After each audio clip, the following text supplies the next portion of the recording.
여러분 반갑습니다. 한 주간 평안하셨습니까? 평안하셨지요?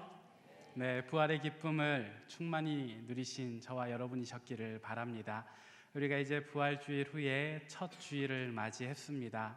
우리가 꼭 주일만 예수 그리스도를 묵상할 것이 아니라 매일 모든 순간 우리 주님을 생각하며 기대하며 그분 주시는 은혜 가운데 살아가야 하는 줄로 믿습니다. 오늘은 예수님 부활 후에 있었던 여러 가지 사건들 중에서 특별히 한 사람의 이야기를 듣고자 합니다. 그의 이름은 베드로였는데요. 우리가 베드로에 관련된 오늘 본문의 이야기는 잘 알고 있지요. 우리에게 굉장히 친숙한 이야기입니다. 예수님께서는 부활 후에 갈릴리 바다에 있던 베드로를 찾아가셨습니다. 그리고 이렇게 물으셨지요. 내가 나를 사랑하느냐? 제가 사투리가 있기 때문에 좀 더 명확하게 발음하고자 네가 나를 사랑하느냐로 발음하도록 하겠습니다. 예수님 그렇게 물어보셨어요. 너 정말 날 사랑하니? 한 번, 두 번, 그리고 세 번에 걸쳐서 말이죠. 베드로는 대답했습니다. 주님, 예 주님, 제가 주님을 사랑합니다. 제가 주님 얼마나 사랑하는지 주님 아시지요. 두 번까지는 괜찮았습니다. 근데 세 번째 물으시니까 베드로도 많이 당황했던 것 같아요. 근데 꼭 이런 무거운 질문이 아니라고 해도 우리가 일상 속에서 대화할 때 한 세 번 정도 같은 질문을 하면 우리도 좀 당황스럽지 않을까요? 도대체 이 사람이 어떤 의도를 가지고 나한테 물어보는 걸까? 예를 들자면 제가 여러분한테 이 넥타이 얼마쯤 할까요? 라고 물어보면 여러분들 중에 누군가는 10,000원이요 라고 대답을 하겠죠. 제가 또 물어봅니다. 얼마쯤 할까요? 그러면 목사님이 왜 물어보시나? 싸게 사서 좋다고 얘기를 하시는 걸까? 아니면 비싼 거 좋은 거 샀다고 자랑하시는 걸까? 머리가 막 핑핑 돌아가지 않겠어요? 베드로에게는 오늘 예수님의 질문 굉장한 약점을 찌르는 질문입니다. 그래서 그는 이 대답을 어떤 의미에서는 바라기도 했을 것이고 어떤 의미에서는 피하고 싶었을 그런 이야기죠. 근데 예수님께서 한 번, 두 번을 지나서 세 번째 물으시니까 그의 마음이 떨리기 시작합니다. 오늘 본문의 표현으로는 근심했다라고 하는데 우리가 그의 마음을 오늘 자세히 살펴보고 하나님 주시는 귀한 음성을 듣게 되기를 바랍니다. 이제 말씀의 깊은 대로 나아가 보도록 하겠습니다. 먼저 우리는 오늘 이 시간에 베드로는 어떤 인물이었는가를 한번 살펴보고자 합니다. 여러분들 베드로에 대해서 얼마나 알고 계십니까? 먼저는 그의 직업이죠. 어부였습니다. 여러분 흔히 뱃사람들은 거칠다고 하지요. 까딱 잘못하면 목숨을 잃게 되기 때문에 배를 타는 사람들은 거칩니다. 갈릴리는 분명히 호수였지만 그 크기가 워낙 컸고 파도가 치기 때문에 바다라고도 합니다. 저도 예전에 갈릴리 호수에 가서 헤엄을 친 적이 있습니다. 저는 고향이 포항인지라 그냥 웬만한 물살에서도 헤엄을 잘 칩니다. 수영이 빨리 하는 것은 아닌데요. 그래도 물에서 죽지 않을 정도로는 헤엄을 친다고 자신했습니다. 근데 갈릴리 바닷가에 가서 빠져 죽을 뻔했어요. 제가 친하게 지냈던 동생이 있는데 저기 좀 멀리 보이는 부표까지 정말 유유자적 헤엄쳐서 탁 찍고 돌아오는 거예요. 그 친구는 키가 좀 작았어요. 제 어깨보다도 작았어요. 근데 헤엄을 잘 치는 것을 보고 괜한 오기가 발동해서 저도 뛰어들었습니다. 탁 치는 것까지는 했는데 돌아오는데 힘이 빠지는 거예요. 그래도 어떡하겠습니까? 이게 큰 바다처럼 되다 보니까 굉장히 깊어가지고 열심히 헤엄쳐 오다가 이렇게 고개를 숨을 마시려고 올라왔는데 파도가 한번 치는 거예요. 다시 들어갔다가 호흡을 고르고 올라왔는데 두 번째 파도가 쳤습니다. 세 번째 들어갔다가 두 번 연거푸 리듬이 맞았으니까 엇박자로 나오면 살겠거니 하고 엇박자로 올라왔는데 그때 파도가 쳤습니다. 세 번 파도를 맞으니까는요, 정신이 없는 거예요. 그래서 정말 거짓말하지 않고 바다 밑으로 제가 가라앉았습니다. 근데 이 바닷가 사는 사람들은 어떻게든 살아서 나와요. 제가 어떻게 나왔을까요? 기어서 나왔습니다. 안 보이니까 어떻게든 땅을 짚고 경사가 높은 곳을 기어서 나왔는데 한참 걸어서 나와서 저는 이제 해안가에 누워서 숨을 헐떡이다가 저쪽을 봤더니 제가 이렇게 가놓고 이렇게 나온 거죠. 물속에서 방향을 모르니까. 저희 친구들, 일행들, 교수님들까지 난리가 난 거예요. 중혁이가 물에 들어가더니 안 나온다고. 그래서 난리가 난 거예요. 저는 저 옆에서 숨을 고르고 있는데. 중요한 것은 제가 살아나왔다는 게 아니고, 갑자기 포인트가 이상해졌는데 갈릴리 호수도 굉장히 거친 바다, 파도가 있다는 거예요. 그래서 베드로, 특별히 뱃사람, 어부였던 베드로도 성격이 굉장히 센 사람이었습니다. 그래서인지 그는 쉽게 욱했어요. 그리고 굉장히 담대함이 있었죠. 열정도 있었습니다. 그래서 그는 예수님을 위해서 모든 것을 포기할 각오를 했던 사람이죠. 그런데 그 각오가 무색하지 않게 그는 품에 칼을 가지고 다니기도 했던 사람이고, 또 대제사장의 하인들이 왔을 때 그 칼을 뽑아서 휘두르기까지 했던 그런 인물입니다. 베드로는 굉장히 성정이 우악스럽지만 한편으로는 충성심이 굉장히 강했던 그런 사람이었죠. 그는 긍정적인 모습으로도 또는 부정적인 모습으로도 다른 제자들에 비할 바가 못 되었습니다. 그러다 보니까 우리는 베드로를 예수님의 수제자라고도 부르고, 성경도 예수님의 제자들을 언급할 때 늘 베드로의 이름을 제일 앞에 두지요. 그가 얼마나 예수님을 사랑했는가 하는 것은 요한복음 13장에 잘 나옵니다. 요한복음 13장에는 이런 사건이 있습니다. 예수님께서 마지막 만찬을 나누시고 갑자기 자리에서 일어나셔서 물을 떠오십니다. 그리고 수건을 허리에 동이셔요. 그리고 나서 제자들의 발을 씻겨줍니다. 굉장히 당황스러운 일이죠. 원래 누군가의 발을 씻겨주는 행위는 종이 주인에게나 귀한 손님에게 하는 행위인데, 예수님께서, 스승이 제자들의 발을 씻긴다라는 것은 예수님 자신의 명예에도 먹칠이 되는 일이고, 제자들의 입장에서도 감히 허락하지 못할 그런 상황인데 예수님께서 그렇게 하셨어요. 다른 제자들은 어라라 하는 순간에 예수님의 손에 자기 발을 내어 맡겼죠. 근데 베드로는 그 우악스러운 성정과 그 충성심에 예수님을 막아섭니다. 주님, 제발 못 씻기십니다. 왜 이러십니까? 그만두십시오라고 이야기를 했죠. 그때 예수님께서 의미심장한 말을 한마디 하십니다. 내가 오늘 너의 발을 씻겨주지 않으면 너는 나와 상관없는 사람이다. 그러니까 내가 너의 발을 꼭 씻겨줘야 되겠다. 그때 베드로의 마음이, 그 우악스럽고 충성심 있는 마음이 명언을 하나 남깁니다. 주님, 정말 저를 씻겨주셔야겠거든. 제 발뿐만 아니라 손과 머리도 씻겨주십시오. 사실상 온몸을 씻겨달라는 것과 마찬가지 의미입니다. 예수님을 욕보이려고 하는 말이 아니라, 주님, 예수님과 상관 있으려면 발을 씻겨주셔야 된다고요? 저는 정말로 예수님 당신과 상관 있기를 소망합니다. 정말 밀착되기를 소망합니다. 제가 예수님 정말로 사랑하니까 제 온몸도 씻겨주십시오라고 이야기를 하는 겁니다. 그만큼 베드로는 예수님을 사랑했던 사람이고, 또 그만큼 베드로는 예수님의 사랑을 갈망했던 사람입니다. 그래서인지 베드로는 예수님께 이렇게 이야기를 합니다. 주님 어디를 가시든지 제가 주님을 따라가겠습니다.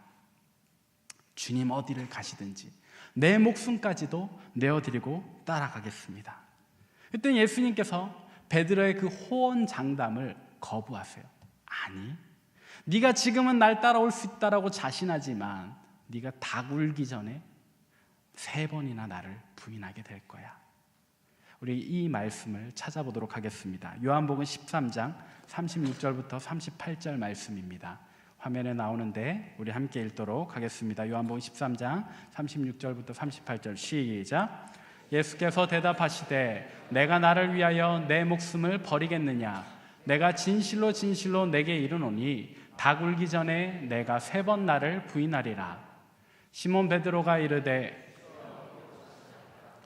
예수께서 대답하시되 내가 가는 곳에 내가 지금은 따라올 수 없으나 후에는 따라오리라. 베드로가 이르되 주여, 내가 지금은 어찌하여 따라갈 수 없나이까? 주를 위하여 내 목숨을 버리겠나이다.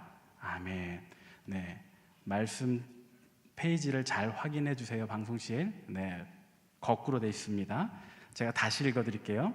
시몬 베드로가 이르되 주여 어디로 가시나이까? 예수께서 대답하시되 내가 가는 곳에 내가 지금은 따라올 수 없으나 후에는 따라오리라. 베드로가 이르되 주여 내가 지금은 어찌하여 따라갈 수 없나이까? 주를 위하여 내 목숨을 버리겠나이다. 예수께서 대답하시되 내가 나를 위하여 내 목숨을 버리겠느냐? 내가 진실로 진실로 내게 이르노니 닭 울기 전에 내가 3번 나를 부인하리라.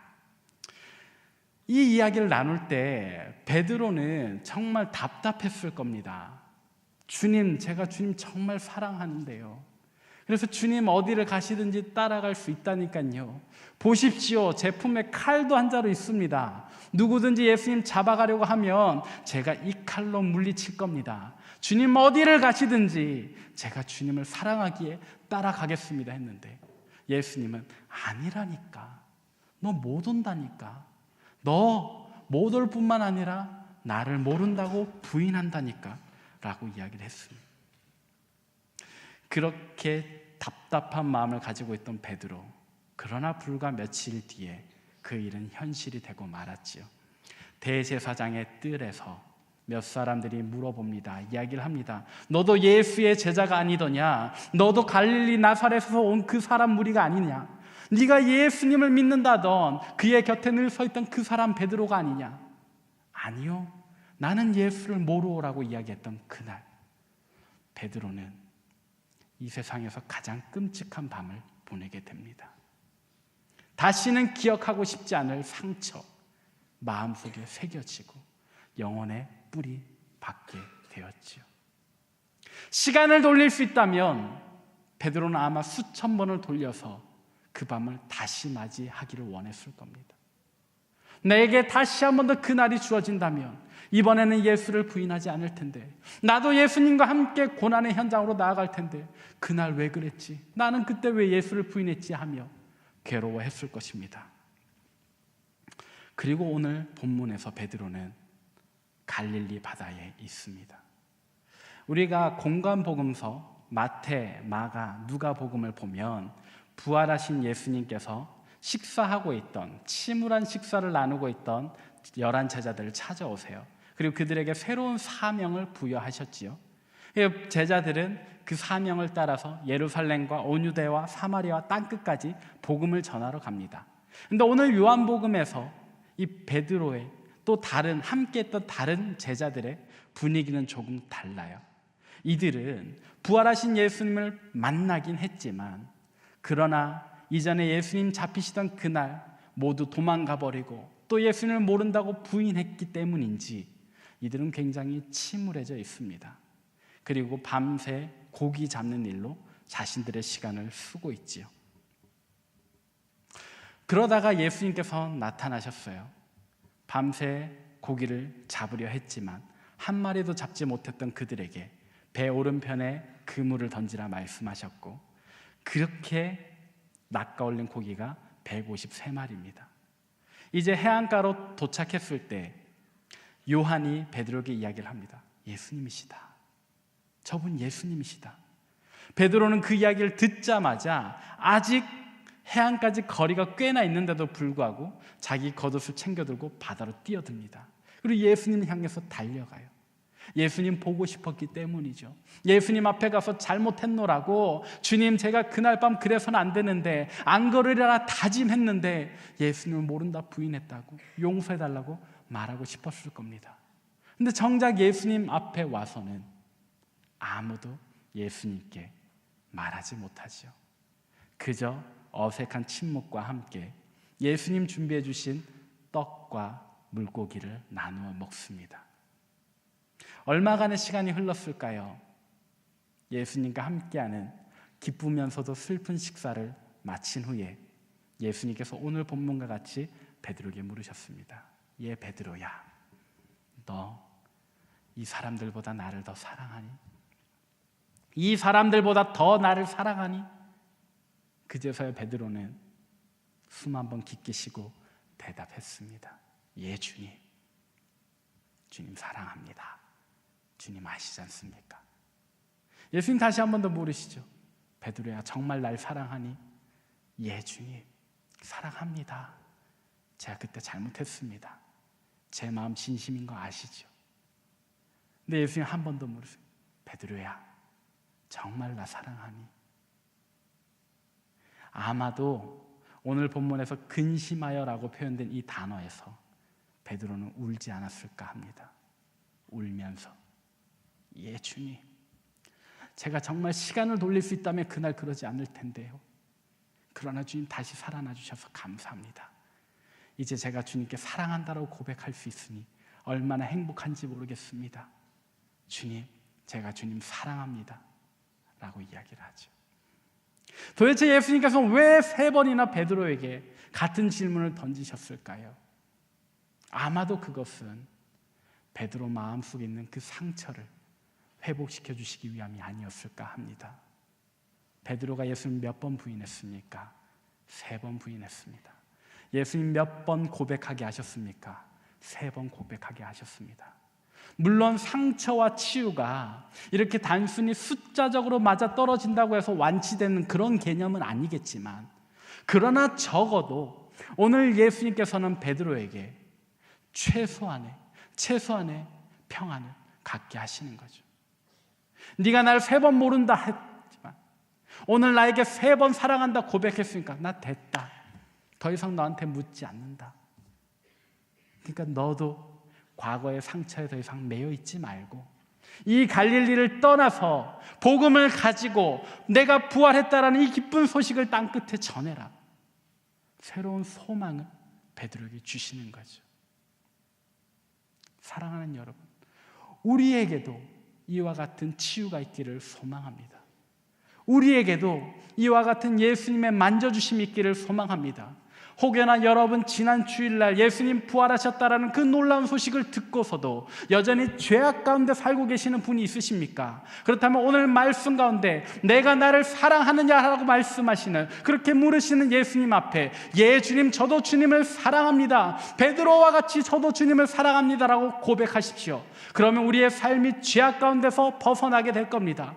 혹은 여러분 과거에 있었던 어떤 상처 때문에 괴로워하고 평안을 누리지 못하는 분이 있으십니까? 그렇다면 내가 나를 사랑하느냐라고 물으시는 주님 앞에 예 주님, 제가 주님을 사랑합니다, 나를 구원해 주십시오, 과거의 상처와 아픔으로부터 나를 건져내 주십시오. 그러면 제가 복음을 가지고 이 땅 가운데 평안과 화평을 가지고 살아갈 수 있을 것 같습니다. 주님, 제가 주님을 사랑합니다, 제 고백을 받아주십시오라고 이야기를 하시길 바랍니다. 그렇게 할 때 오늘 베드로에게 주어지는 새 소망이 저와 여러분에게도 주어질 줄로 믿습니다. 그래서 베드로는 이제 주님 앞에 나아갈 수 있게 되었죠. 예수님께서도 이 말씀을 하시고서 베드로에게 너는 나를 따르라라고 이야기를 하십니다. 갈릴리로 와 있었는데 복음을 전해야 하는 사명을 가졌음에도 불구하고 갈릴리로 도망와서 숨어 있었던 베드로, 그러나 이제 다시금 맨 처음 예수님 만나던 그날 같은 명령, 나를 따르라. 그 뒤에 오늘 본문에 나와 있지 않지만 베드로는 그날을 기억했을 거예요. 마치 시간이 돌려진 것처럼 예수님을 부인하던 그날이 아니라 예수님과 함께 이 동네 저 동네로 다니며 또 산 위에서 5,000명을 먹이던 그날보다 더 시간을 앞당겨서 맨 처음 주님 만나던 그날, 나를 따르라, 내가 너를 사람 낚는 어부가 되게 하리라 하던 그날로 돌이켜진 거죠. 베드로는 이날 얼마나 기뻤겠습니까? 우리에게도 그와 같은 기쁨이 찾아오리라 믿습니다. 물리적인 시간은 돌아가지 않지만 주님을 만나던, 맨 처음 인격적으로 만나던 그날의 기쁨이 오늘 말씀을 믿음으로 받아들이는 저와 여러분에게 돌아올 줄로 믿습니다. 근데 베드로는 저와 여러분과 같은 성정을 가진 사람이라 어떤 의미에서는 한심스럽기도 하고 또 어떤 의미에서는 우리에게 안도감을 주는 그런 행동을 또 합니다. 그것은 무엇이냐? 예수님으로부터 자기보다 더 사랑받는 것 같이 여겨지던 제자가 있는 거예요. 그의 이름은 요한인데, 우리가 베드로를 수제자라고 하지 요한을 수제자라고 하진 않지 않습니까? 성경도 베드로를 제일 먼저 이야기를 합니다. 근데 베드로 그 자신은 계속해서 요한에게 질투심이 있는 거예요. 예수님께서 요한을 더 사랑하는 것 같은 거예요. 그래서 너는 나를 따르라. 내가 너에게 3번 부인과 같은 3번의 고백을 받았으니까 됐다. 난 그날 신경 쓰지 않는다. 너는 나를 따르라 하시는데, 베드로는 그러면 이제 일어나서 주님의 그 명령을 따르기만 하면 되는데, 이 요한을 보고 질투감이 또 올라오는 거예요. 과거의 감정이 또 올라오는 거죠. 그래서 예수님께 물어봅니다. 주님, 저 사람은 어떻게 됩니까? 예수님께서 물론 웃으면서 이야기하셨겠지만 저라면 굉장히 답답해하면서 이야기를 했을 것 같아요. 야 이놈아, 다른 사람 신경 쓸 거 뭐 있니? 너와 나의 1대1의 관계다. 네가 나를 사랑한다고 했고 내가 너보고 따르라 그랬지? 그럼 넌 이제 일어나서 날 따르면 돼. 다른 사람 신경 쓰지 마. 과거 일을 더 이상 연연해 하지 마. 너는 이제 새로운 피조물이잖니. 우리도 그와 같기를 바랍니다. 우리도 오늘 본문의 베드로와 같이 어리석은 모습이 아니라, 때로는 답답하게 보일 만한 그런 모습이 아니라, 다른 사람 신경 쓰지 않고 과거의 내 모습이 더 이상 신경 쓰지 말고 오늘 우리를 새롭게 회복하시는, 소생케 하시는, 그래서 우리를 따르라, 우리 보고 따르라 말씀하시는 우리 주님을 따라가시길 바랍니다. 여기에 다른 사람 신경 쓰실 거 없어요. 주님의 일을 감당하는데, 주님의 명령을 수행하는 데 있어서 내가 이 사람과 함께 해야 한다고, 이 사람 나랑 안 맞는데, 나 이 사람 좀 미워하는데, 그런 감정 버리십시오. 주님 따르는 일에만 최선을 다하시길 바랍니다. 나 과거에 이런 상처가 있는데, 나 여기서 이런 아픔이 있는데, 그런 과거의 기억도 버리십시오. 주님께서는 우리를 처음 부르시던 그날과 같이 시간을 돌려서 우리를 맞이해 주시는데, 왜 우리의 감정은 여전히 옛것에 매여 있는 것입니까? 훌훌 털고 일어나시길 바랍니다. 그리고 주님께서 우리에게 주시는 그 새로운 명령, 우리를 회복시키시고 우리에게 새 힘을 주시는, 그래서 감당케 하시는 그 명령을 수행하는 저와 여러분 되시길 바랍니다.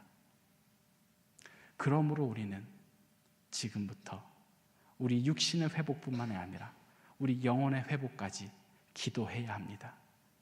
오늘, 이번 주간, 이후로 우리 주님 다시 오시는 그날까지 우리가 정말 주님께서 나를 따르라 하셨던 그 명을 잘 수행할 수 있도록 주님, 내 과거의 상처, 아픔, 부끄러운 기억 회복시켜 주시옵소서 기도하시는 저와 여러분 되시길 바랍니다. 이후에 살면서 우리가 또 후회할 만한 행동 어떻게 안 할 수 있겠습니까? 우리의 사람이기에 늘 실수하겠지요. 그러나 그때 좌절하고 주님으로부터 도망치고 피하려 하지 마십시오. 회복을 기도하십시오. 주님, 오늘 베드로를 찾아오셔서 정말 세상에서 가장 부끄러운 그 아픔, 실수까지도 주님께서 회복케 하셨는데, 오늘 내가 범한 이 실수도 주님 잊어주시고 나를 회복시켜 주셔서 다시금 새 힘 얻어 주님 따를 수 있도록 나를 도와주시옵소서. 그렇게 기도하는 저와 여러분 되시길 바랍니다. 그렇게 해서 주님 다시 오시는 그날까지 예수님 사랑한다 고백하며 우리 주님을 따르는 복된 저와 여러분 되시길 바랍니다. 주님의 은혜를 감사합니다. 하나님, 돌아보며 그날 밤 예수님을 모른다 부인했던 베드로가 우리의 모습입니다. 우리도 그와 같이 유혹의 순간에 또는 선택의 순간에 주님을 모른다 외면하고 다른 편을 택했습니다. 그러나 하나님, 그런 우리 내치지 아니하시고 찾아내셔서 찾아오셔서 너는 나를 사랑하느냐, 진실로 사랑하느냐 고백하게 하시며 회복시켜 주시니 감사합니다.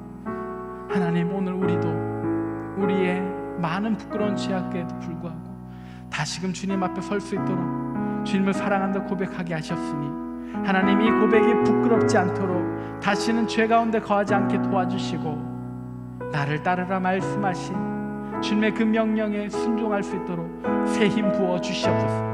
그리하여 하나님, 날마다 우리 스스로를 부인하고 죄악 가운데로 돌아가려는 우리 자신을 부인하고 우리 십자가를 지고 주님 가신 그 길을 따르는 신실한 제자 되기를 소망합니다. 하나님 나라와 하나님의 영광을 위하여 살아가는 주님의 제자들 되게 하여 주옵소서. 예수 그리스도의 이름으로 기도합니다.